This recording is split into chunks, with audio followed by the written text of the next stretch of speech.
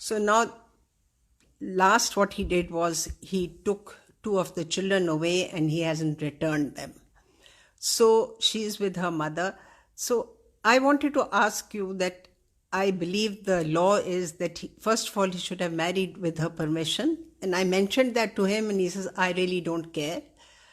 So what would you advise her to do? Would you advise her to compromise? I've told her try and live with the other one. She said I can't do it. So what could one do in these circumstances with 3 kids? He's in any case not supporting her, giving her very little money. So if you could just, this is guidance. Thank you. دیکھیں جب انسان کے حالات اتنے زیادہ سخت اور مشکل ہو جاتے ہیں اور اس کو کوئی دو مشکل امکانات میں سے کسی ایک کا انتخاب کرنا ہوتا ہے تو وہ اس کو سوچ سمجھ کے اس کا انتخاب کرے. اور سوچ سمجھ کے انتخاب کرنے کا مطلب میں اس بارے میں بڑا کلیئر ہوں کہ اگر آدمی کنفیوزڈ ہے اور ان کلیئر ہے تو لازماً اللہ سے استخارے کی دعا کرے اور اپنے حالات میں جو اس کو بات زیادہ صحیح، زیادہ ممکن، زیادہ اس کے لیے بہتر محسوس ہوتی ہے اس کو اختیار کرے اور اس کی مشکلات پر صبر کرے. اس لیے کہ انسان اگر یا تو فیصلہ ہی نہ کرے یا وہ فیصلہ کرے کہ جو اس کے لیے زیادہ تکلیف دہ ہے تو ظاہر ہے کہ یہ وہ چیز ہے کہ جس میں اس کا اپنا بھی ایک حصہ ہے.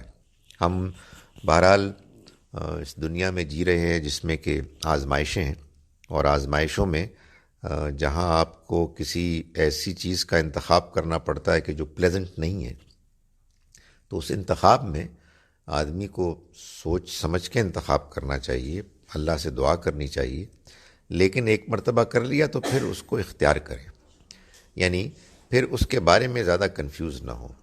یہ بات بدقسمتی سے ہمارے معاشرے میں وائڈ سپریڈ ہے.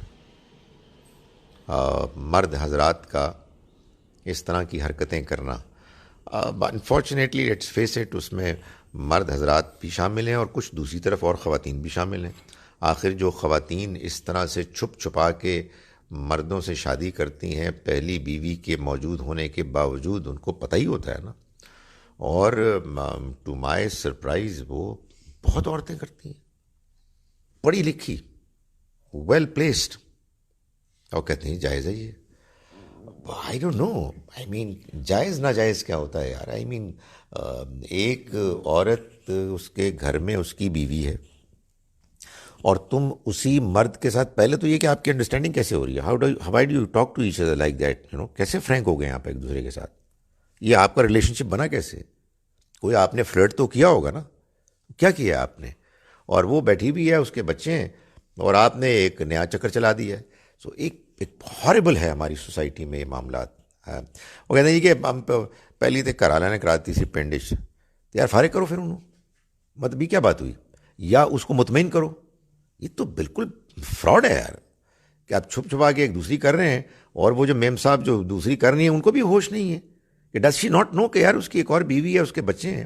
وہ اگر فوت ہو گیا تو پھر یہ جائیں گے جی میں بھی اس بیوی ہوں، کہیں گے کہ کیا اس کی دلیل ہے. اچھا یہ بھی ایک بڑا عجیب پرابلم ہے کہ آپ کے معاشرے میں ایک طرف یہ قانون ہے کہ پہلی بیوی کی اجازت کے بغیر دوسری شادی نہیں ہوگی، یہ ایک قانون ہے. یہ ایک نان سینسیکل سٹیٹمنٹ ہے.